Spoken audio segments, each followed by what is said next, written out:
გორელმა დათვმა პოლიციის მაღალჩინოსნის მამისგან შეძენილი 10 ტონაზე მეტი ვაშლი შეჭამა. 1 კილოგრამ ვაშლში გორის მერია 30 თეთრს იხდის. დათვი კი დღეში 2 კილო ვაშლს ჭამს. სპეციალისტების თქმით, დავც ბევრს აჭმევენ და ამიტომ ზედმეტად გასუქებულია. შიდა ქართლის საინფორმაციო ცენტრის ცნობით ცხოველის საჭმელი ეგრეთ წოდებული ნაქარი ვაშლია, რომლის საბაზრო ფასი იმაზე მეტად ნაკლებია, რასაც გორის მერია მაღალჩინოსნის მამას უხდის.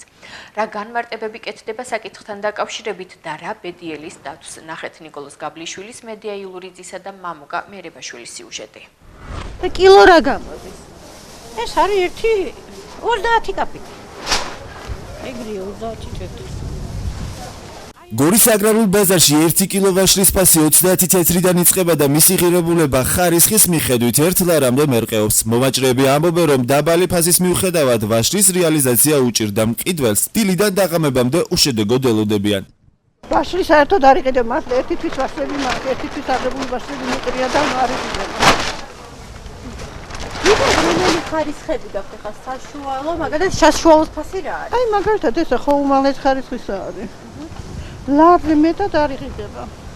ლარი 80, 70, აი ეგრე ვიდით ხოლმე უმაღლეს ხარისხისა და ის მეორეები, აი ამაში მეტყვი 4 ლარი მაქვს მიცემული და ვეხვეწები ნეტა ისევ თავის ფასი გავყიდა. 30 თეთრიდან იწყება და ლარში მთავრდება. 10 ლარი. 50-იან ვედრა 2 ლარი და 3 ლარიც არის და 30 თეთრიც გამოდის. 30 თეთრად ყიდულობს გორის მინი ზოოპარკის ბინადრის დათვის გამოსაკვებად ვაშლს გორის მერია. შიდა ქართლის საინფორმაციო ცენტრის ცნობით, თავზარაშვილის უწყება ნაქარ ვაშლში იმაზე მეტ სიხდის, ვიდრე სინამდვილეში ღირს. მერიას ვაშლის შეძენის ხელშეკრულება პოლიციის ყოფილ მაღალჩინოსანთან, პაატა კოდოშვილთან აქვს დადებული, რომლის ერთ-ერთი შვილი შინაგან საქმეთა სამინისტროს მოქმედი ჩინოვნიკია. ნაქარი ვაშლის შეძენას კეთილმოწყობის სააგენტოს დირექტორი უარყოფს და განმარტებებს აკეთებს. მე ნამდვილად ინფორმაცია არ მაქვს, იმიტომ რომ მოწოდებელი სხვადასხვა თვითონ ვაშლისაც, ასევე ზოგადად ყველა პროდუქტის და ამაზე კომენტარს მე ვერ გავაკეთებ, იმიტომ რომ ვერ ხედავ კავშირს საერთოდ. არც ვიცი ვინ არის მოწოდებელი, ხა გავიგე რაღაც საუბრებიდან, მაგრამ მე პირადად არ ვიცი ვინ არის. რა ვიცი, ხან ვინ არის, ხან იცვლება. თქონდა გამჭვირვალე ინფორმაცია 30 თეთრი დატყიდულობდით. ეხა ეს არის მეორე ხარისხის ვაშლი, ნაქერი რაც იყო იქ საუბარი, ნაქერი არ არის. მაგრამ რა თქმა უნდა არც უმაღლეს ხარისხი. შეიძლება რაღაცები შეცვალოს, იმიტომ რომ კონსოლიდირებული წესით შეიძლება მოხდეს საკვების შესყიდვა და ამიტომ უკვე ჩვენზე აღარ იქნება დამოკიდებული გამარჯვებული კომპანია, თქვა იმა უნდა მოგვაწოდოს უკვე კანონით. დათვის ყოველდღიური კვების რაციონი დაუწუნა გორის ზოოპარკის ადმინისტრაციას მოწვეულმა სპეციალისტმა. თბილისის ზოოპარკის დირექტორი აცხადებს, რომ დათვი დღეში 2 კილო ვაშლს ჭამს, რაც დაუშვებელია. სპეციალისტმა კოლეგებს რჩევა მისცა და ცხოველის ვოლიერის გაფართოების რეკომენდაცია გასცა.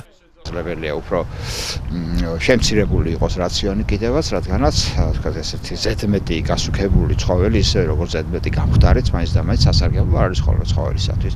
გარდა ამისა არის შიდ ვოლიერში შესაძლებელია ელემენტარული რაღაცების მოწყობა, რომელიცაც სადაც გაითვალისწინებთ მორების დალაგება, იქ სასოციო ადგილების მოწყობა და ალბათ კარგი იქნება თუ გაფართოვდება ვოლიერი. გამოვეხმაუროთ ბოლო პერიოდში გავრცელებულ დეზინფორმაციას დათვის მდგომარეობასთან დაკავშირებით და მის კვებასთან დაკავშირებით.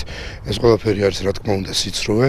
ჩვენ ამისთვის ვთხოვეთ ბატონ ზურაბ გურიელიძეს, რათა მის კომპეტენტური აზრი მოგვესმინა ამ საკითხთან დაკავშირებით.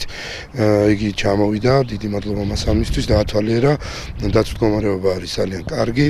საკვების რაციონთან მას პრობლემები არ აქვს არანაირი. რა თქმა უნდა მივიღეთ რეკომენდაცია ვოლიერის გაფართოებასთან დაკავშირებით.